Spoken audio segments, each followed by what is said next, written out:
Hello students, I am Monisha. Welcome to Brainify, your smart study partner. आज हम देखेंगे कि पॉलिटिकल साइंस के policy of reservation means what. Policy of reservation हमारे लिए या हमारे आम जनता के लिए क्यों इतना इम्पॉर्टेंट है, आज वो हम जानेंगे। Reservation of seats means keeping some seats fix in education, government, job, legislatures for certain disadvantages of groups। ये जो है पॉलिसी ऑफ रिजर्वेशन, वो कुछ सीट्स जो है हम आम जनता के लिए, जैसे कि schedule caste and schedule tribes, इन लोगों के लिए बचा के रखते हैं। वो इसलिए ताकि जो डिप्राइव ऑफ द सोसाइटी है, मतलब जो स्कीम गवर्नमेंट ने आम जनता को दिया है और वो उन तक नहीं पहुंचते, वो आ जाता है कहीं ना कहीं SC, NT, इस तरह से ट्राइबल पीपल्स लोगों के लिए। तो गवर्नमेंट ने क्या किया कि सब जन इक्वल है, all the citizen of our country are equally be treated.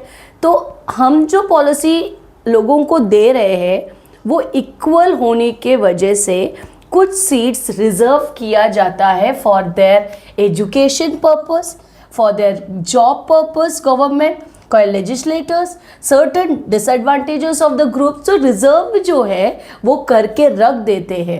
तो in India this is mainly for schedule caste. India में schedule caste and schedule tribes को ये डिस्क्रिमिनेशन फेस करना बहुत पड़ता है। इसके लिए इन सोसाइटी के जो स्टूडेंट्स हो गया या जो एडल्ट्स लोग हैं जिनको एजुकेशन के बाद जॉब अपॉर्चुनिटी नहीं मिलते, तो इन लोगों के लिए ये फैसिलिटी रिजर्व करके रखा जाता है ताकि कोई भी व्यक्ति वो कास्ट से बिलोंगिंग हो तो बिना हिचकिचाहट से हम उन व्यक्ति को एलिजिबल अगर वो हो जाएंगे तो उन्हें वो सीट्स रखते हैं ताकि वो जॉब उन्हें मिले, वो एजुकेशन सीट उन्हें मिले। इसके लिए क्या होगा, डिस्क्रिमिनेशन नहीं होगा, कोई भी कास्ट से ये डिस्क्रिमिनेट नहीं कर पाएंगे हम, ताकि ईच एंड एवरी पर्सन और caste will be equal. So because of this they did not get equal opportunity. और ये क्यों किया गया है, क्योंकि उन्हें इक्वल अपॉर्चुनिटी नहीं मिल रहा है था, इसकी वजह से ये करके रखा है to the society. So the government introduce reservation to bring equality, जैसे कि समान दर्जा सभी लोगों को देनी चाहिए, भले वो SC हो, NT हो, OBC हो या ओपन कैटेगरी हो, तो सभी को समान दर्जा देने के लिए इस तरह से गवर्नमेंट ने एक इंट्रोड्यूस किया है, seats should be reduce. For example अगर आप देख लोगे कि कॉलेज में अगर 100 ऑफ स्टूडेंट्स सीट है तो some seats are be reserve for the groups are also get fair change. मतलब उस 100 स्टूडेंट्स में से कुछ ऐसे सीट्स रिजर्व रखते हैं कि एनी इन केस अगर वो स्टूडेंट्स SC और ST से आते हैं तो उनके लिए वो पक्का और पक्का उन्हें मिलेगा। वो अगर उधर कोई आता भी नहीं हो तो वो रिजर्व ऐसे के ऐसे होंगे, उनमें कोई भी दूसरा कास्ट के लोगों को जगह नहीं मिलेगी। तो ऐसे सोसाइटी गवर्नमेंट क्या करता है, काम करता है fair changes. Reservation is not a favour, it is a way to ensure social justice. ये रिजर्वेशन का अर्थ ये नहीं कि हम उनके साथ फेवर कर रहे हैं, ये रिजर्वेशन उसके लिए है कि हम एक जस्टिस दे रहे, न्याय दे रहे हैं, इक्वल अपॉर्चुनिटी दे रहे हैं लोगों को, सबको समान दर्जा देने की कोशिश कर रहे हैं गवर्नमेंट। इसके लिए reservation of policy of seats जो है लोगों के लिए रखा गया, वो भी schedule caste and tribes people को। So reservation of seats helps reduce inequality. क्या करेगा, इनइक्वालिटी को कम करने की कोशिश करेगा and give everyone a chance to grow in the society, और सबको इक्वली ग्रो करने का एक ज़रिया मिलेगा। और इसी तरीके से कहीं ना कहीं इनजस्टिस नहीं होंगे लोगों के बीच में, और डिप्राइव सोसाइटी जो हमारे देश में डिस्क्रिमिनेशन होता है कास्ट को लेकर, वो कहीं ना कहीं नहीं होगा। इसीलिए गवर्नमेंट ने इस तरह से policy of reservation of seats बनाया गया है उस SC और ST कास्ट कैटेगरी के लिए। Understood? I hope you understood this. Now we'll see the next topic. Scheduled caste and tribes. Scheduled caste and tribes Prevention of Atrocity Act. अब schedule caste और schedule tribes का अर्थ क्या है? SC और ST. This law was made in 1989.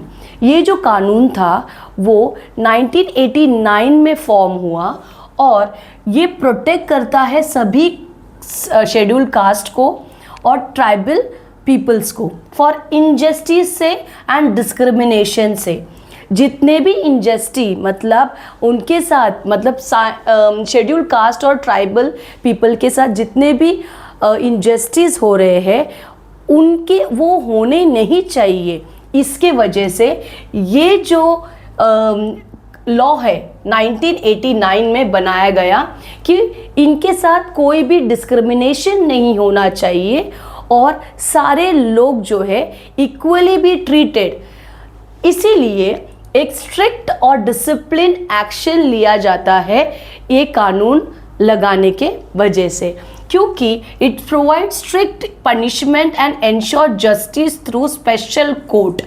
This act support equality. ये इसलिए नहीं था कि शेड्यूल कास्ट और ट्राइबल पीपल्स को प्रॉपर तरीके से एक हेल्प नहीं मिल रहा था. कहीं ना कहीं ये एक डिप्राइव सोसाइटी के लिए इंक्लूडेड थे और कहीं ना कहीं इनके साथ अत्याचार नहीं होने के वजह से नहीं होना चाहिए. इसके वजह से गवर्नमेंट ने एक कानून लगाया इन द ईयर 1989 कि there should be no discrimination और injustice should be happen in front of this scheduled caste and tribes.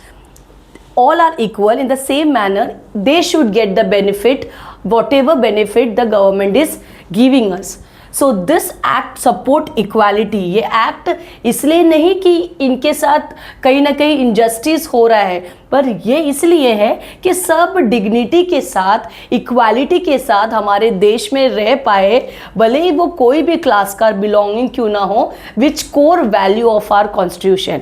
हमारा संविधान ही इस तरह से मजबूत है. वो इसलिए ये कहता है कि इन जो शेड्यूल कास्ट और शेड्यूल ट्राइब्स के लोगों को वो सारे बेनिफिट्स अच्छे तरीके से मिलना चाहिए. इसके लिए ये एक्ट बनाया गया था 1989 में और ये सारे लोग स्ट्रिक्टली फॉलो करनी चाहिए. इसके लिए एक्ट लॉ में बदला और ये सभी लोगों को एनैक्ट करना पड़ा.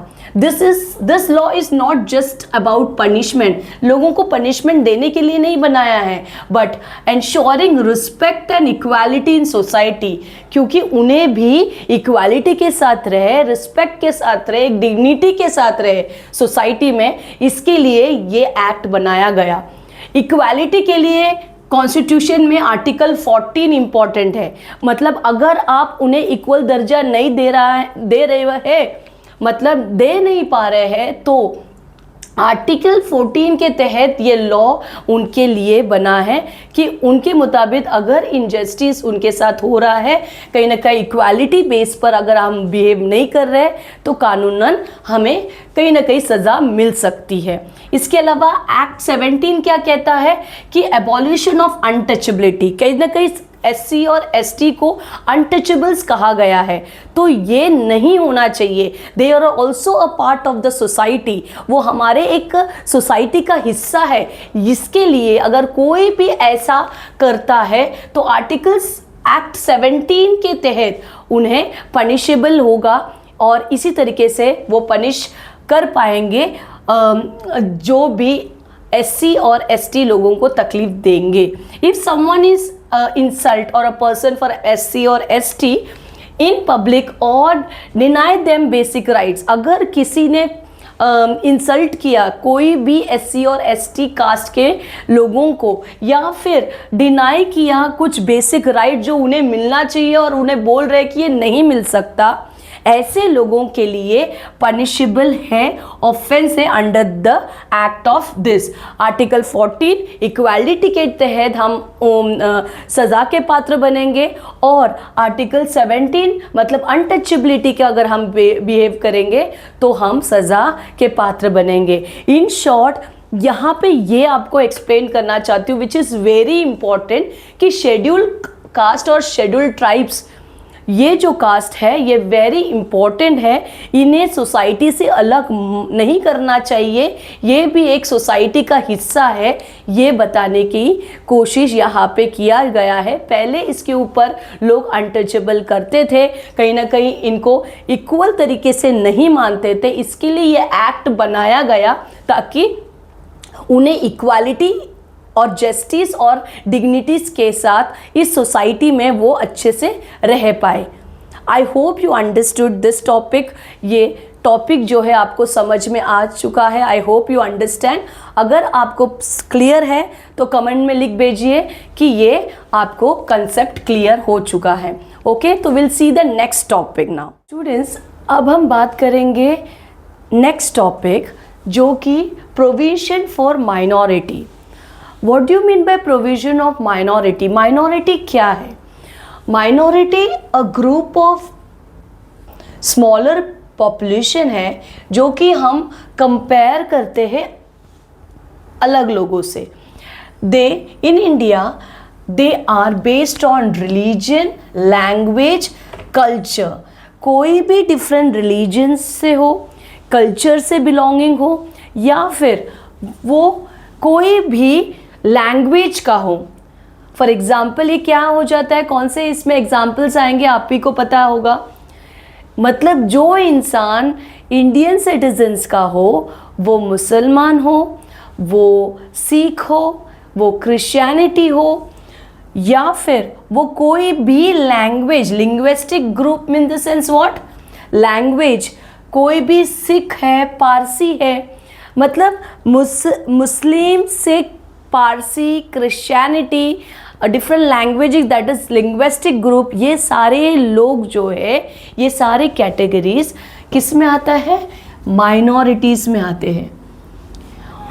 यहाँ पे हमारा कॉन्स्टिट्यूशन क्या करता है, माइनॉरिटी को प्रोटेक्ट करने का काम करता है, so they can preserve their identity. क्यों प्रोटेक्ट करते हैं? क्योंकि वो आइडेंटिटी और डिग्निटी को हमारे देश के लोगों का प्रोटेक्ट करना चाहता है, और इसी की वजह से एक इक्वालिटी और डिग्निटी के साथ हम हमारे देश में रह पाएंगे in a proper manner. Article 29 for Indian constitution protect language, scripts and culture.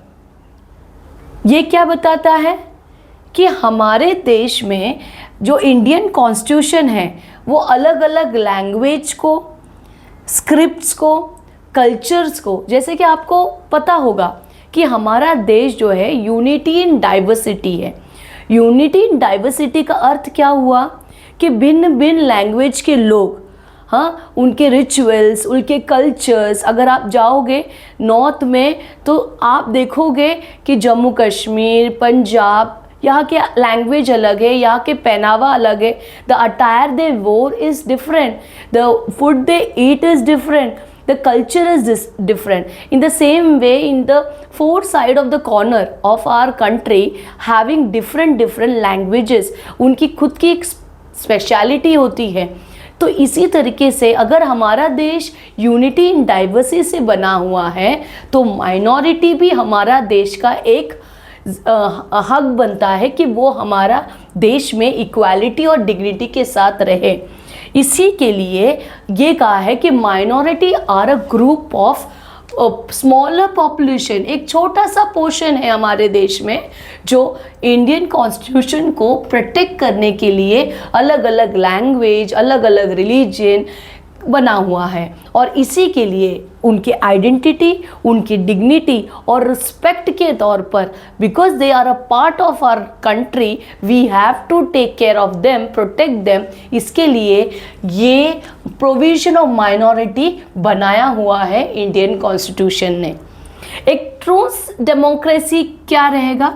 एक true democracy is not just about majority, कि लोग बहुत सारे हैं और उसी को नहीं हम कहेंगे डेमोक्रेसी। हम ये कहेंगे कि उनको प्रोटेक्ट कैसे करनी चाहिए। That means but also about the protecting minority rights, मतलब माइनॉरिटीज़ को भी हक उसी तरीके से मिलना चाहिए जिस तरह से बाकी लोग हैं. Understood? That means minority peoples also get a same dignity and respect whichever we all are getting. Understood? So in the same manner कि ये provisions of minority इतना ही important है हमारे chapter के लिए. Understood? I hope you understood all the 3 topic. अगर आपको कोई भी टॉपिक क्लियर नहीं है सो आप बेझिझक पूछ सकते हो कमेंट में. And then the same manner you just have to like, subscribe and comment. Thank you so much.